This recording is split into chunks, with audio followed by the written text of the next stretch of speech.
In today's lesson, we're going to cover the train failure form, specifically train faults. There are two types of incidents that you can add as the main event in the sub-event section of the train failure form. These are train fault and the train axle or wheel loading fault or detection. In this lesson, we will introduce the train fault sub-event.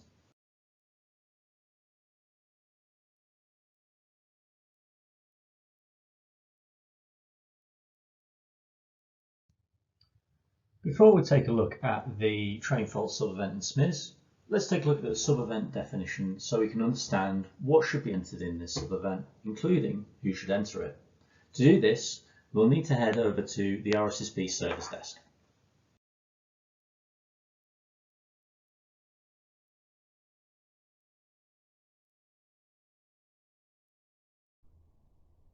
Here you can see the solutions area of the RSSB service desk, as seen by Home, Solutions, SMIS Definitions, SMIS Sub-Events. And this particular one is the train failure form. We'll scroll down to the train fault area of the guidance.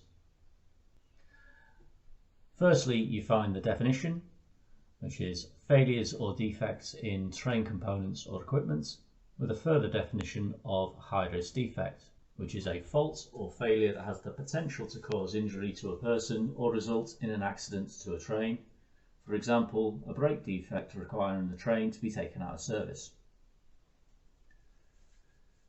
Next, we have the details of the SMIS reporting scope, which is an excerpt from Table B of the SMIS application matrix.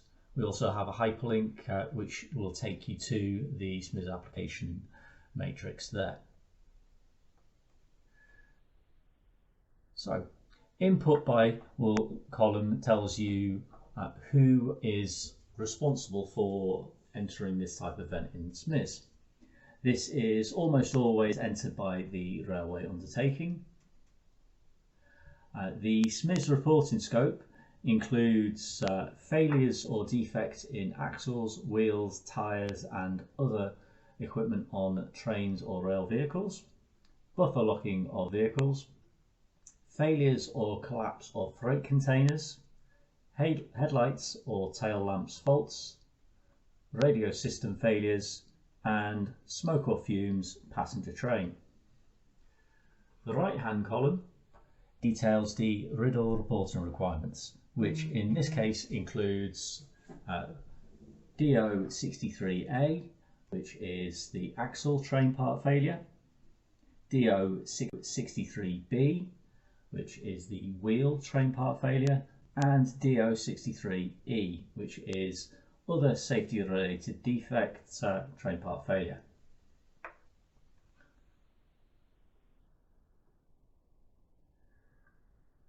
We then have a list of what type of events are included, which you can see on the screen there, as well as the definition of the high-risk defect and faults of OTP and OTM.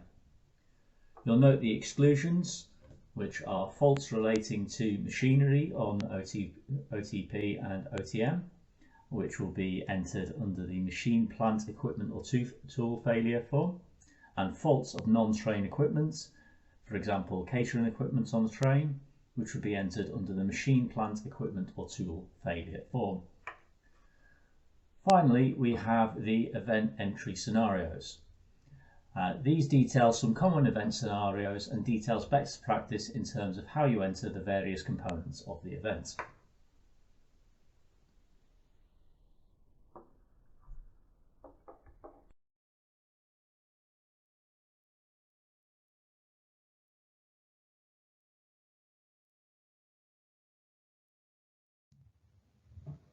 Now that we have more of an understanding of what should be entered into SMIS on the train fault form, let's take a look at the sub-event on the train failure form.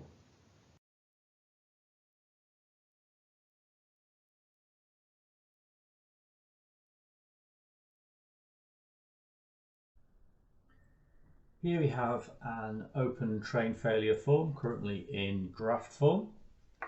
So we're currently in the location section. So remember, we're just looking at the location section on this form in the context of train faults. So most of the time that will be platform train interface as no. And looking at the location type, generally this would be found on the running line. So quickest way to locate that is to type into the text box and then select the relevant section from there. Then filling out the relevant sections as to whether there was an access point and how the running line location has been identified.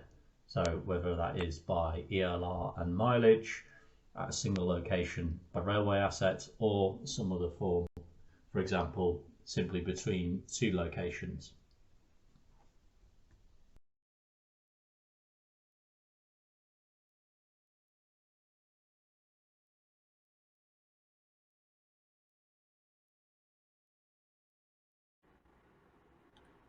Now let's take a look at the main sub-event section for train faults, and how I've done that is I've just come in here and selected add new train fault, and that gives this little section here.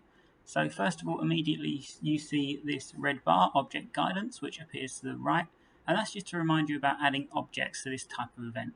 Now in this case, because of the train fault, the object you need to add is a train. So we're going to cover that in a later part of this video when I cover people, trains and other objects. So first of all, once you get into this section, the first thing you need to answer is which part of the train was faulty, and you get a large drop down list here where you can select what part of the train was actually faulty. And then below this you've got, was the train taken out of service because of the train fault? And on the right hand side you've got a little bit of guidance here to help you answer that question. So in this case it's, if the defective on-train contingency plans were triggered and the train or rail vehicle were removed from service as a result of the fault, then this should be selected as yes. And what I can do here is we can select yes, and we can see that we get another question that pops up, and that was the repair label on the train or vehicle, what was it? So we can just put here, we can put anything we want, so we can put repairs in this example. Further down, you've got a final question here, which is, was the fault a high-risk defect? And again, on the right-hand side, you've got a little bit of guidance to help you answer the question. So in this case, a high-risk defect is one that has the potential to cause injury to a person or result in an accident to a train. If the train was taken out of service due to a safety-related issue, and in this case, not a performance issue, just a safety issue, and it was discovered on a running line, then it is reportable under RIDDOR. So if the fault fits these criteria, then a high-risk defect should be selected as yes. And then there's a RIS here, part 4 of that RIS, that gives a non-exhaustive list of examples of faults that would be reportable. So here we can select and say yes here. And then there's a follow-up question here, is there any urgent operating advice form was that issued? So we can select no in this case.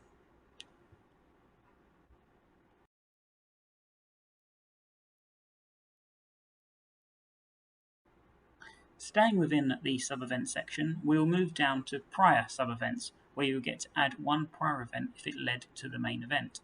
You can add any of the currently available specified SMIS sub-events as prior events if one of these has led to the main train failure event. An example of a prior event to a train fault is, say, a railway operating incident where the handbrakes had been left on a train wagon, resulting in severe damage to wheels. So in this case, if this had happened, we'd go down to here to prior sub-event and select yes. And then here we can go to here and we're going to look for railway operating incident, which is here. And then during which activity did the operational incident occur? We can go down here and we can say it happened during preparing, driving and stapling trains. And then here we get the notice here to say don't forget to add the train or people that are involved in the operation incident, which we will do later. And then what was the train operating incident type? We can scroll down and select other train operating incident. And here you can see, again, you get the guidance note here, which we'll cover later. And then we can see here handbrake left on. So we can select that.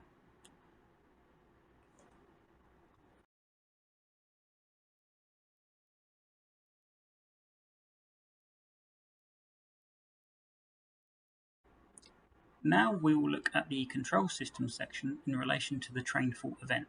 The control system section covers any break demands generated by a train track control system or failures of a train track control system.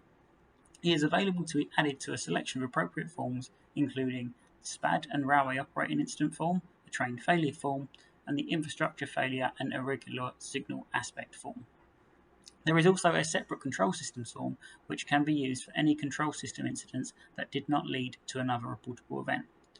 In order to add a control system section to the form, you must answer yes to was there a train track control system activation or intervention, which we can select as yes here. And we can go down here, and in this case we can say there was, and it was a driver safety device. And then there's a few more questions that pop up here. So did the DSD or other vigilance system generate a break demand? We can say yes, it did in this case. And should a break demand have been generated by the DSD or a vigilance device? We can say no. Well, then why was there an activation or intervention of the train track control system? We can say there was a fault with onboard control system equipment. And here you can see there's some guidance pops up with a red bar on the right hand side telling you to add a train fault sub-event, which we've already done, and then also to select a control system equipment as the type of fault. And then further down you're asked a few more questions about the DSD fault and also whether the driver informed the signaller or not.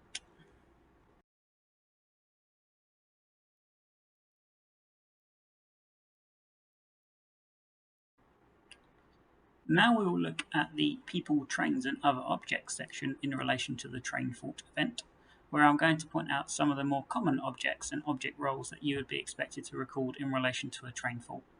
And some of these you would be reminded of via the red bars in the sub-events from earlier on in the recordings.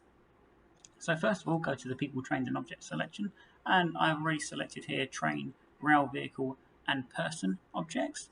So firstly, looking at train, you can open this up and then you can see down here you've got which role did the train play in the event, and in this case we could select it was faulty, it was a faulty train. And have a little look on the right hand side, there's a red bar just as a reminder to remind you, remember to add a rail vehicle to the event as well if appropriate. And then further down here you can add extra information about the train, so the reporting number, what type of train it was, what it was doing at the time, and things about the operator and the areas of the train in the event that actually occurred. So underneath this we also have another object which is rail vehicle. So in terms of train fault events, a time when you may need to add a rail vehicle to an event in addition to the train would be if you have information detailing which rail vehicle in particular was faulty. Again, there's a role here, like we've seen before, called faulty, and you can select that. Another example of when you'll be required to add a rail vehicle in relation to a train fault event is, say, if the train that was faulty was carrying dangerous goods at the time. There is a role available under rail vehicle and train called carrying dangerous goods, which is here. Note that if you did select this, you would also need to add a dangerous goods section within the objects section if this were the case. And then further down here you can add the rail vehicle type, the vehicle number and the rail vehicle operator as well. And finally the last object we've got here is the person.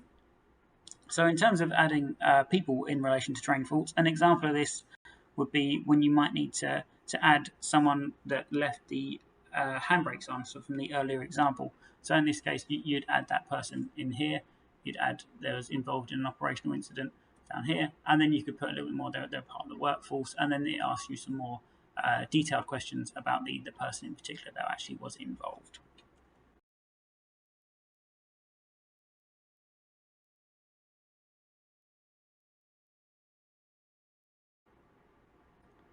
Finally, let's go through some of the applicable possible causes for the train fault sub-event. So here you've got the possible causes section, and you can select from this drop-down list. So first of all, let's have a look at infrastructure, vehicles, equipment and clothing, which is down here. And then you can look at vehicles, rail and road. And then in here of most relevance to us is first of all design. So you could have a poorly designed rail vehicle is one that's possible in this section. Also maintenance, so you could have poor or no maintenance of rail vehicle. Going back, you could also have selecting unreliable, faulty or not working. and then go into rail vehicle fault. And here you've got electrical faults, mechanical faults, other rail vehicle faults, and software faults with rail vehicles. Sometimes vehicles can be affected by things like rain, ice, or liquid. So if that was the case, you would go back and you would select here, vehicle affected by environmental conditions. If this was the case, then you'd head to also environmental conditions and related factors. So that's back here. And you could say, for example, if it was affected by the weather, so if it was affected by ice, you click here. Or if it is affected by things like leaves on the line or rain, for example, you can select that here as well. Train faults can also sometimes be caused by vandalism. So in these instances, we would go back to the start and we would select human performance factors, go down to non-work related activities, antisocial behaviour, and right down the bottom here, you've got vandalism, not graffiti.